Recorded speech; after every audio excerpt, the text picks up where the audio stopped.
Welcome to Grit and Gravitas with Ann and Annie, bringing you savvy, spirited stories of success. We're excited to deliver 30 minutes of inspiration, impact, and goodness. We'll be bringing you guests and friends from around the country who have very special work and personal journeys. I'm Ann Deeter Gallaher, your co-host with Annie Carnathan, and this is Grit and Gravitas. Let's go!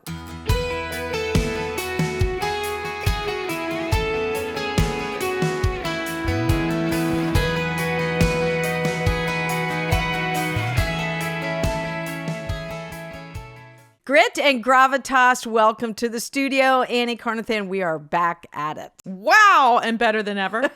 Someone says that, so I don't think I can take a license for that, but we are back and better than ever. I think that's Mike Greenberg on ESPN, but I so look forward to our conversations, generally on a Friday morning with you. We'll probably ramp those up and have more episodes than our original 2 a month. I think we're beating our own record. We are, and I want to start out with a little bit of that and start with the overwhelming, to me, amount of interaction with people who have listened to this. Yes. You and I both are doing this for the love of women, of what we do, to try to cut down a learning curve to learn from us, to give a peek behind the curtain of 2 powerful women leaders who are grinding every day and just making our way. And I want to thank people for that. At the same time, I want to remind them this will continue if people are listening to it. And we need everyone's help to share this, to have people, subscribe and download. We, you and I want this to continue. And again, I've been wrapped in this major hug from people I haven't spoken to in 20 and plus men, years, women and men. And I was just going to get to that. It's an equal part of how much we're impacting people. Yeah. And I'm not gender specific. It has had an impact on me. And so the next thing I want to say before we get into what we're going to talk about is that we are doing this, and it is content. It is both of us. But this would not have remotely been to people what it is now if the Deeter Gallaher group weren't taking ownership of this in terms of PR and what you do. And I marvel at you and the respect and the admiration, now that I'm seeing this day in and day out. I mean, we're spitballing this. This is a shoestring. We're finding the time for this in such an incredibly heavy lift. Yeah. If we hadn't spent a year with a pandemic, you and your team have mad skills. And I'm a person that uses words, and it would be impossible to start this without telling you how full my heart is. The appreciation, the gratitude, everything I feel to say, the Lord brought you right on time. And so just want to say that. Sweet Annie Carnathan, thank you. That means the world to me. I want to pay that homage. You are, again, mad skills, you and your team. And to see it up close and professionally and personally, wow, gobsmacked, phenomenal. So the topic today, I want to talk about International Women's Day. And now Women's History Month we're in as well. At Grit and Gravitas, every day is Women's International Day. We have deemed every day, yes, as women in high gear. So to get wrapped up in that blanket Monday is to see women or men, right? But primarily women talking about what that means to them. To be a woman, to position that against every role a woman has. What I always come back to in the deepest conversations I have with women is this notion of quote unquote having it all. Mm-hmm. It's overused. It means whatever someone wants it to mean. In this show, it only matters to you and I what we think, because that's what we're sharing. Right. What do you think the line is, Anne, between sacrifice and regret? What is that razor thin line? Well, I'm a person that doesn't want to reach 85 and have a laundry list of regrets. So on the front end, I try to, and in the PR business, I try to figure out what are the unintended consequences for our clients. And I've always done that for myself and my family. If we do A, what's B? So as far as the women having it all, and my journey is totally different than yours, and it's different than a lot of people. I off-ramped, and that was a very deliberate decision, trying to fully understanding we're not going to have it all. And I was fine that my career would be on the back burner for a season. So we all have seasons. If the career was on the front burner, I can see probably things would have been different for our three sons. And I would not have been able to invest. There's just not enough time in a day. There's only so much of you, and you decide who gets, the cream of you. Time non-renewable. Yeah. And they say spend it for a reason. And there's a price to that. We do have choices, and some have more choices than others. If you're a single mom, your choices are less than my choices were. But as far as I never believed that I could have it all, but I could be in control of the choices I had and what I was willing to what the trade-offs were, what the risk benefit was. And I was fine. I didn't have to be run the PR firm when I was 30. I knew that there would be a season. I felt that I could control bursting back on the scene, at age 40, as it turned out. And I never believed that I couldn't make a difference, no matter what age. I feel that about all women, that if you off-ramped and you're great before you off-ramped, there's an opportunity and there's a window and you can be great again back in the workforce or back in the career, however that might look for you. But having it all and ending the day, exhausted at 11, I don't think you can have it all, but you can have your choices at any given time. For your season, having it all looks like this. And then 40, when you go back to work and the children are a little bit older, having it all looks totally different. I believe women struggle a significant amount with making that choice, owning it, and moving on from it. Yeah. And if I say, this is the part of my day that work will fill, let's be really honest, work, it will fill whatever you give it. Mm-hmm. And I know for sure it's going to be there when I get back. Right. But what is the sense of women sacrifice, regret, that always seem to look back and go, was that the right decision?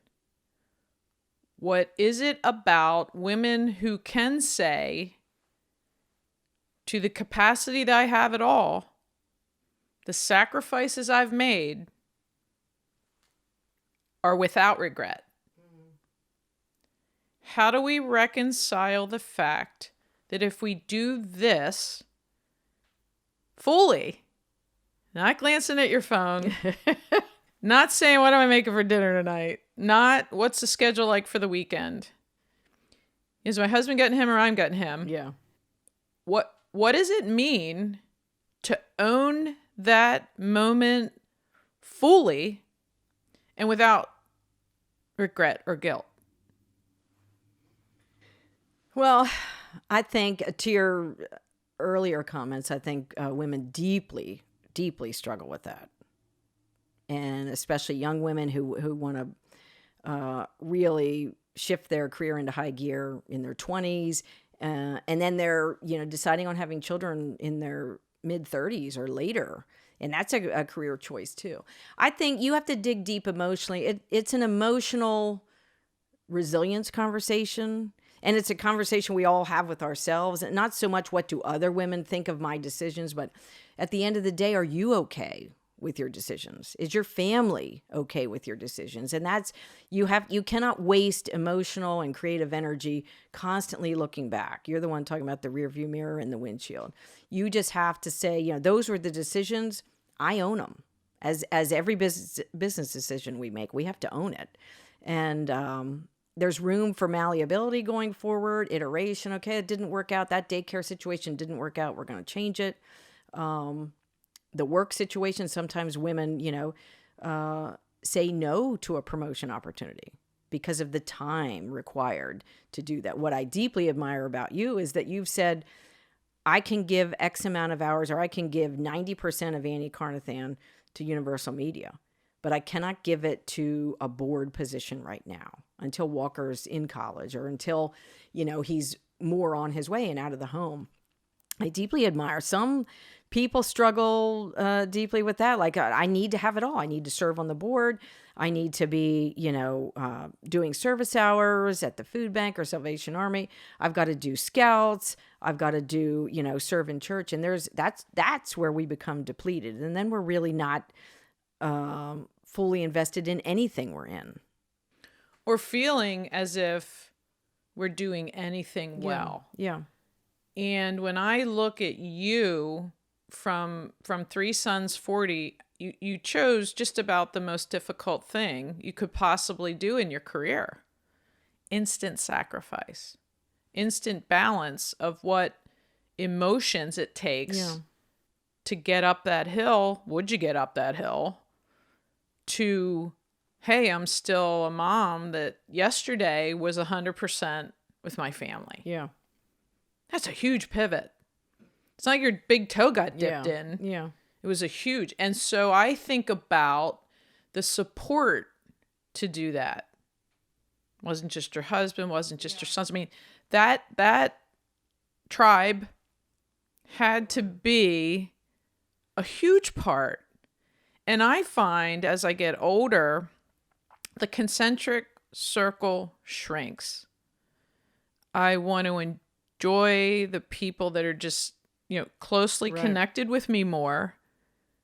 Their support is enormous. I don't have to go through all the things I do with some people who just don't understand me. And that's not an excuse. But if we understand intent and we develop that, it just gets deeper, to me, more rewarding. Yeah. And that ebbs and flows as time goes on. But as it shrinks, it's sort of like, oh yeah, you're always who I thought you were. And the value in that makes me really emotional. Yeah. Because we're not perfect people. Mm-mm. We hurt people. We do things if we could do over again, like the do-over. Yeah. But they're real relationships. So when you look back, I think there are probably people that from day one you say to yourself, wow, do they even know the role they had in what Deeter Gallaher Group now is and still will become? Yeah. Do you think about that? And I think, yes. And I think there are opportunities for us as women to be much more supportive. And, I'm thinking of online or even in women's leadership groups or women's businesswomen's groups to not to malign others like, oh, did you just stay at home? Was that all you did? There's certainly opportunity. Anyone listening, if you're a young mom and you decided to, off-ramp and stay at home, all the, support to you. And there's a spot for you to on-ramp again. And if you, decided to stay on your steady ascension, support for you too. It's not a, one group against another. And I've felt that and times that I've talked to business women's groups, very few people come with that story. Like I off-ramped for 15 years and I never felt that was a detriment. And I can see the fruits of my decision, and it was okay that Anne's skills were invested, in scouts and everything I did do, because I feel that has a big payoff. But then when I came up on the radar, it was kind of cute that all 3 sons and my husband were like, "Go, mom!" This is, and it was non-traditional. But I think we as women, we need to support each other, not say, "Oh, is that what you did? I think there's room to say, come join us. We'll support you. Do you need help in this capacity? Do you need help in this? Do you want, insights on childcare? How did you figure that out? I think the pandemic has opened a lot of opportunities for us to think of a plan B and a plan C and a plan D. What we thought was 8 to 5 daycare at this situation now is totally different. Now I can work from home. And now where those roles are shifting, and I think women can see success in new areas. And that's one of the positives, if you would, of how we've responded to the changing work environment. You spoke about that on the news. Yes, which was the amazing work of the Deeter Gallaher group for that opportunity. And you talk about the support of your sons. And I was home for 12 weeks. Wow. And I really, it was interesting. I hadn't taken a sick day for 10 years, and companies says, hey, you have 10 weeks accrued sick days and 2 weeks of vacation, because I had 4 or 6, and it was like, hey, this is great. So the support, though, and the way I looked at that was that ultimately our son would want me to be happy. Mm-hmm. Could I have stayed home? I mean, I think anything is possible. Right. And now absolutely anything is possible in terms of, where you physically are. Yeah. But when I think about him today, like a junior in high school, and I look back at the sacrifices I did have to make when I was working, especially travel, but it was almost never more than a day or two. And it was always with the thought that here's why I'm doing this. Mm-hmm. Are you good when I'm not here? And look, that's what brings me into the support of your spouse, your partner, whomever you're sharing your life with. Right? Love who you love. And so I think that was really looking back, which we're doing in this show, looking back without the support of my husband, which I think gave them a huge opportunity for time. Totally. For the routine, mm-hmm. for things that as a mom I just did. Whether it's packing lunch or right. The myriad of clubs and sports, and that. And I look back, and so not to overstate that, but I think it would have been drastically different. And as we rocket forward, in retrospect, I don't think about that as much as I should. Yeah. And when I look back, it's sort of like, oof, there's so many unknown things I've never acknowledged to help me do what I've done. And now I have not missed a major thing. And so I'm jonesing a little bit, because in a couple of weeks, going to get his license, right? Prayer up to the Lord that passes. And then I'm not taking him to school for the first time since he was 5 years old. Wow. Every day. And that's our best time. And what did that do for him? Sure. What did that do for me? And what were the sacrifices to do that? And were they sacrifices? Well, when you look back, can you recall any instance where, wow, I took Walker to school and I was 10 minutes late to meeting A, B, or C? You probably can't even recall an instance where you've even remembered it or it mattered to you, that the time with him was what mattered and left the biggest impression, not the business. And I live by schedules and deadlines, and I'm always hyper focused on, I got to do this with this client. And then, 5 years down the road, you think, I don't even remember what that was. It didn't have the importance that I felt at the minute. So it's good that we can decide what really today matters in our lives and where do we need to invest our time. And we don't set the topics up for these shows. I know. You've taken me on a whole different path. But you illustrated to me one of the best business vitamins to date, which is we don't even remember those moments. And what do we remember? Right. And if we can say to someone in X amount of time, you're not going to remember that. There's enough difficulty out there that we don't need to look in the mirror and beat that person up. Right. We need more grace. That's a whole other show. And the ability to say to people in business, it's going to be all right. it's really not significant the way you think it is now. And again, that fine line between sacrifice and regret. And I say to people, it's spending time. Mm-hmm. Spend infers money, right? You're going to pay for everything we've done in terms of our non-renewable time. Are you good with that? Don't wait until then, right, to sweat all these small things that cost you more than you thought they would. I never spent time as I approached 40 thinking, I wonder if I'll have time to start this business. If I really had thought about that, I probably wouldn't have started. I would have been so overwhelmed, like, oh my gosh, nobody's done it like this. So maybe there's a reason. Maybe I should be thinking twice about this. I didn't think twice about it.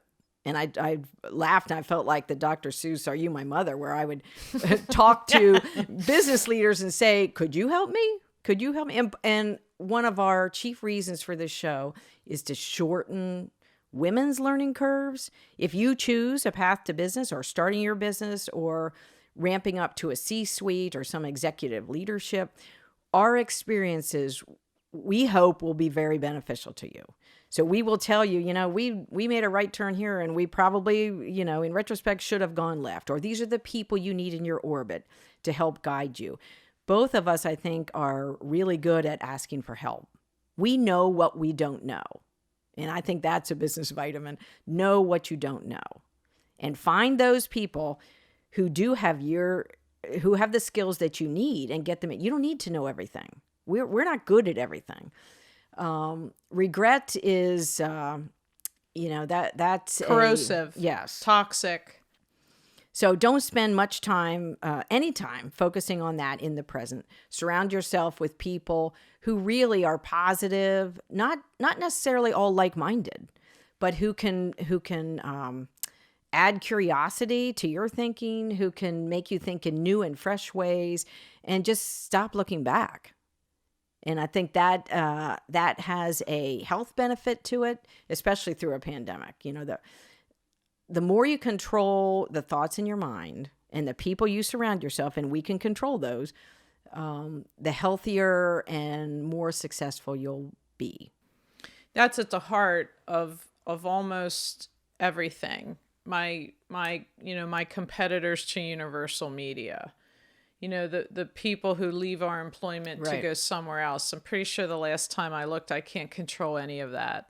And why is that energy going to either one of those things? And I could go on. And it illustrates to me, you're 40 and you have 3 boys that are now of an age where you can, dive back into your career with an energy and a focus. And I'm basically having my son after fits and starts and an entire challenge there. And I only knew that I didn't have him to not be with him. Yeah. And when I look back at that, you know what I had to do, Ian? I had to prioritize. And people say, well, I have so much to do today. It's like, well, what's the priority? Oh, I was like 5 or 7. You can't have 5 or 7. It has to be 1 through 7. So who influenced you in that decision to, return? 12 weeks is like not enough time with a baby. So who helped you make that transition? Who helped you make that decision? Was it Rob? Was it your mom? Was it your family? At the core of it, it's one of the things I've worked on for so long. I'm extraordinarily independent. Honestly, at the detriment to me. I should have learned how to need people way, way, way earlier than I did. That's a show too. I think that's a show. Episode. I had to have all the answers. I'm a hard charger. I go very fast and sometimes speed, not good. Right. And I've paid that price. And I don't think it's patience, because who has enough patience, really? But one of the most difficult things I learned was sometimes you have to let people and things come to you.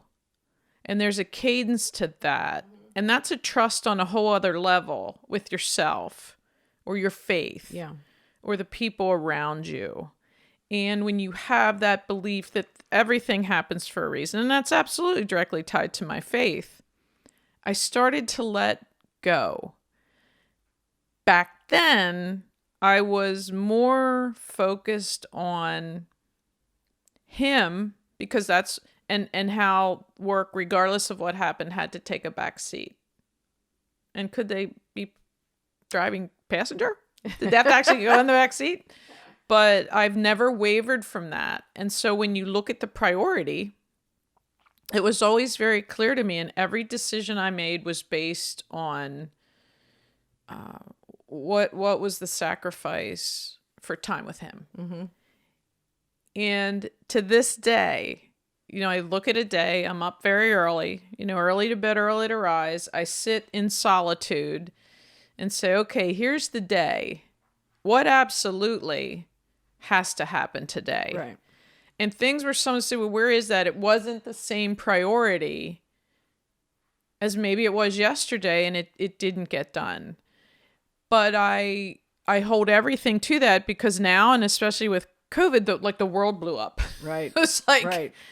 every day I started out so peaceful, walking the dogs, and here's my day, and life was what happened while I was making plans. But it blew up spectacularly.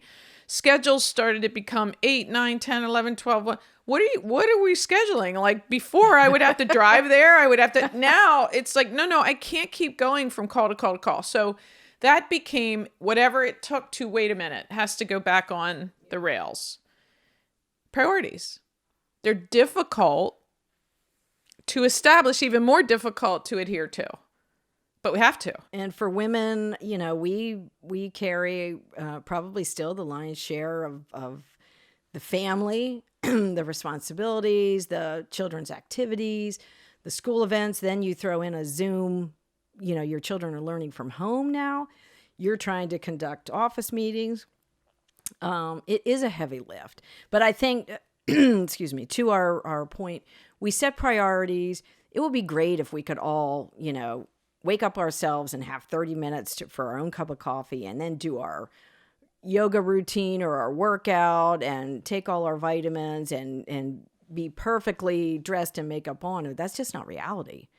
Many times Instagram is not reality of what our homes look like. But when we sit and think, what are the top 3 priorities?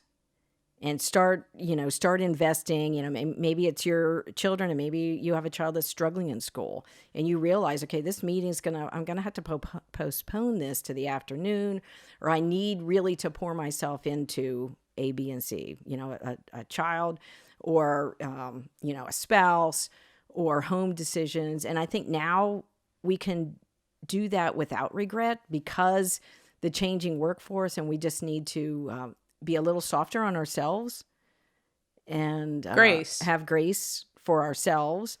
And to our discussion earlier, that 10 years from now, are we really gonna, say, okay, I should have worked out another 30 minutes that day, or I should have spent, time. I think it's always good when I sit down now, my grandchildren, Mimi, can you read? And it's just good to say, yes, I'm going to be present. I really don't care what text comes in. I'm just going to absorb your curiosity, your sweet face for 30 minutes. And I'm going to read Dr. Seuss with you. And instead of, looking, I don't have an iPhone watch, so I don't want to know what the alerts are or what the texts are. I just want to be present. And I think, hopefully we can all get better at that. Huge on women generally being much more multitasked. With that comes the enormous baggage of guilt, and that comes in as many forms as there are women. So we're going to wrap up Grit and Gravitas today, but to me that was a central core of women in the workplace, International Women's Day, Women's History Month, and we're going to continually come back to that because that's a really huge vitamin and takeaway from how we manage our soul.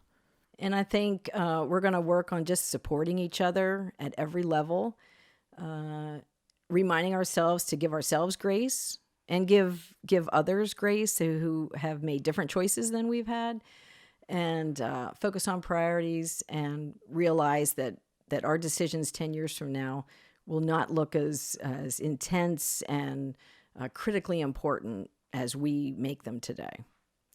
So with that, you have said it all today. That flew by. That boom. So done. We can't wait for more guests. Annie Carnathan, thank you for being present with me today. Right back at you, Ann. Please, everybody, subscribe, download, share. and share and make this a huge tribe, because we're all rowing the boat together. Love many, trust few, always row your own canoe. Judith Wald. Thanks, Ann. Take care. Have a high gear day. Thanks for listening. It's our desire that these stories will bring energy, ideas, and fresh thinking that you can use today. Subscribe to our podcast and follow us on Instagram, and have a high gear day.